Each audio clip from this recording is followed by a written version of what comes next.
میں کہتا ہوں کہ تعصب کی عینک اتار کر قرآن کو سن لو، متعصب سے میری بات نہیں، اور شاہ نجف کے صدقہ سے پھر یہ جملہ کہہ رہا ہوں کہ جو بندہ تعصب کی عینک اتار کر کلمے پہ آج مجلس سن گیا نا، شام تک اگر وہ بندہ شیعہ نہ بھی ہوا تو نہ صحیح، لیکن رہتا وہ بھی نہیں جو وہ ہے۔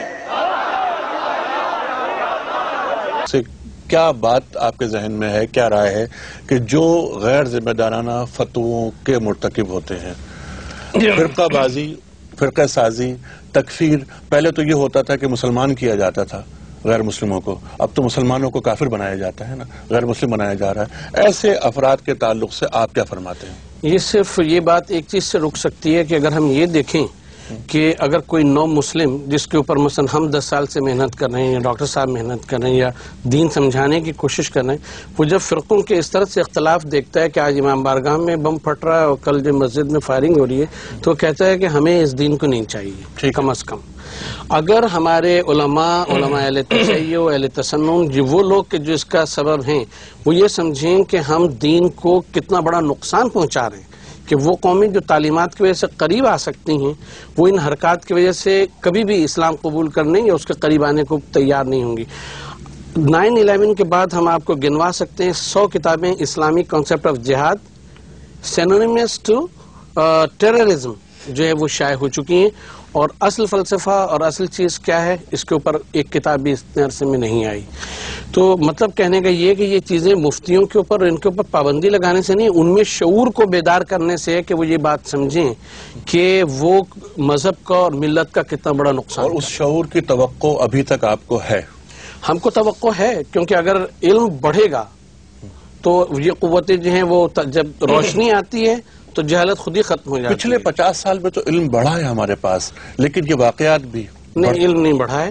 ہم سمجھتے ہیں کہ علم جو ہے وہ زیادہ کارنر ہوتا چلا گیا ہے، جو جس فرقے میں ہے، بلکہ جس فرقے میں بھی نہیں، جس مسلک میں بھی اور مسلک میں بھی نہیں، جس مسجد میں جانے آنے والا ہے اس سے باہر وہ نکلنا نہیں چاہتا۔ اس کا علم جو ہے وہ وہیں کے خطیب اور وہیں کی تعلیمات تک محدود ہے۔ اگر لوگوں میں مطالعہ بڑھایا جائے، علم بڑھایا جائے اور اس کو نالج کو ڈسیمینیٹ کیا جائے تو ہم نہیں سمجھتے کہ وہ قوتیں جو ہیں وہ پسپا ہونے پہ مجبور نہیں ہوں گی۔ ڈاکٹر صاحب، جس طرح محسن نقوی صاحب نے فرمایا اور بہت اچھی طرف اشارہ کیا انہوں نے کہ علماء کو یہ سمجھائیے کہ نماز اس طرح پڑھنے سے کچھ نہیں ہوتا، رفع یدین سے کچھ نہیں ہوتا، آمین بالجہر سے کچھ نہیں ہوتا، کیا علماء کو سمجھانا چاہیے یہ بات؟ میرے نزدیک اس ایشو پر تو تکفیر ہے ہی نہیں۔ کبھی بھی نماز کے ایشو پر اختلاف پر کسی کو کافر قرار نہیں دیا گیا، نہ شیعہ نماز کو نہ سنی نماز کو۔ وہ تو کچھ اور چیزیں ہیں۔ اگر حضرت ابو بکر، حضرت عمر، حضرت عثمان کی خلافت کو کہا جائے غاصبانہ خلافت تھی، تو اب کیا کرے گا ایک سنی؟ مسئلہ تو یہاں یہ آتا ہے۔ اور ناقابل قبول، ناقابل قبول اس گفتگو سے علماء کو پرہیز کرنا چاہیے۔ اوپر کوئی سب و شتم کرتا ہے تو سنی کیا کرے گا؟ کہ میرے ذہن میں یہ غلط بات بیٹھی تھی، نقل کفر نباشد، کہ شیعہ نعوذ باللہ صحابہ کرام کو نہیں مانتے، اس لیے شیعہ وہ ہیں۔ اگر آج بھی جب پوچھا جائے نا کسی سے تو سب سے بڑا الزام ہے شیعوں پر، وہ کہتا ہے شیعہ صحابہ کرام کو نہیں مانتے اس لیے وہ شیعہ وہ ہیں۔ نہیں ہو میرے دوستو، جہاں تک میری آواز جا رہی ہے، خدا کی قسم جب میں نے اپنی آنکھوں سے کتابوں کو پڑھا نا تو میری سمجھ میں آ گیا یہ جو کہتے ہیں کہ شیعہ صحابہ کو نہیں مانتے، اصل میں یہ بے وقوف خود صحابہ کو نہیں مانتے۔ آپ نے گفتگو کا رخ جس طرف لائے تھے وہ بہت قابل پذیرائی ہے۔ سرکار والا حقائق کا سامنا اگر کیا جائے جس سے امت مسلمہ گریزاں ہے، یعنی کہ خلافت راشدہ ایک حقیقت ہمارے یعنی مسلمانوں کا بیشتر حصہ یعنی کثرت امت مسلمہ اس بات کو مانتی ہے کہ خلافت راشدہ پر ان کا ایمان ہے، تو کیوں نہ حضرت ابوبکر صدیق رضی اللہ تعالیٰ عنہ، حضرت عمر رضی اللہ تعالیٰ عنہ، حضرت عثمان غنی رضی اللہ تعالیٰ عنہ اور حضرت علی رضی اللہ تعالیٰ عنہ کی خلافت کو آج ایک بہتر اور بڑے حضرت حسن کا اضافہ کیجئے رضی اللہ تعالیٰ۔ جی، میں خلافت راشدہ کو اگر وہاں تک حضرت حسن کا دور بھی اس میں شامل ہے، جی اگر اس کو شامل کر لیا جائے کہ جو نبی پاک صلی اللہ علیہ وآلہ وسلم کے وفادار صحابہ کے پاؤں کے خاک کے ذرے کی توہین کرے، لیکن یاد رکھ لو کوئی دنیا کی طاقت ہمیں دشمنان اہل بیت کو منوا نہیں سکتی۔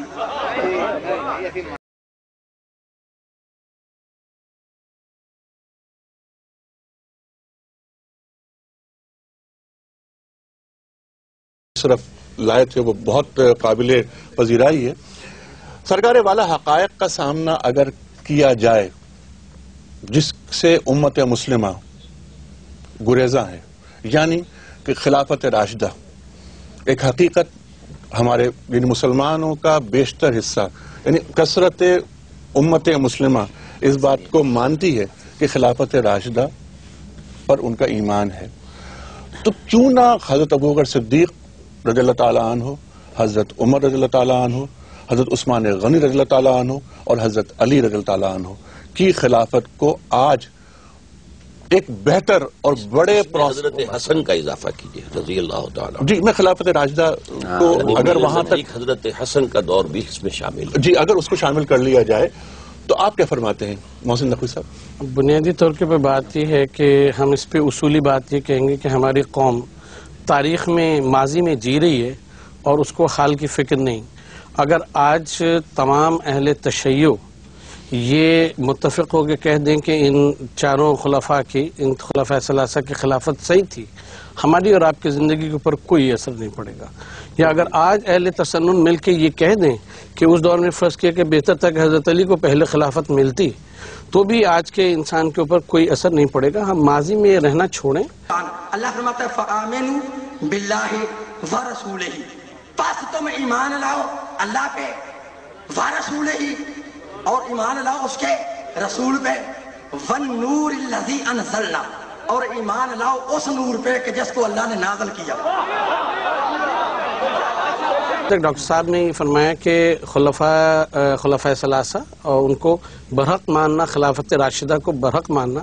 مسئلہ یہ ہے کہ کوئی بھی یہ دیکھیں ہمارے وہاں کی اصطلاحات ہیں ڈی فیکٹو اور ڈی جور کی، ورنہ یہ کہ جو چیز ایک تاریخی حقیقت ہے اس کو آپ کہیں یا نہیں کہیں اس سے کیا فرق پڑتا ہے. بطور گلیلو کے کہ میں کہوں زمین گھوم رہی ہے نہیں گھوم رہی ہے، اس سے کیا فرق پڑتا ہے. جو ہو اب نہ کوئی لڑائی ہے، پھر کہتا ہوں نہ کوئی جھگڑا ہے. اب قرآن کیا کہتا ہے؟ اللہ کو مانو، اس کے رسول کو مانو اور اس نور کو مانو. اب کوئی بھی بندہ جب اللہ پہ ہی مان لائے تو کیا پڑھتا ہے؟ لا الہ، ذرا بولنا ہے لا الہ الا اللہ. آگے اللہ فرماتا ہے وارسولہ ہی، جیسے اللہ پہ ایمان لائے ویسے ہی میرے رسول پہ ایمان لاؤ. اب جب رسول پہ ایمان لائے گا تو کیا پڑے گا؟ ڈرنا دے کیا پڑے گا؟ محمد رسول اللہ. سنو دنیا والو، اگر آیت یہاں رک جاتی، اگر آیت یہاں رک جاتی تو کلمہ بھی یہاں رک جاتا. آگے اللہ فرماتا ہے والنور الذی انزلنا اور اس نور پہ ایمان لاؤ جس کو میں نے نازل کیا ہے. تم نہ مانو علی کو، علی کو ہمارے لیے رہنے دو.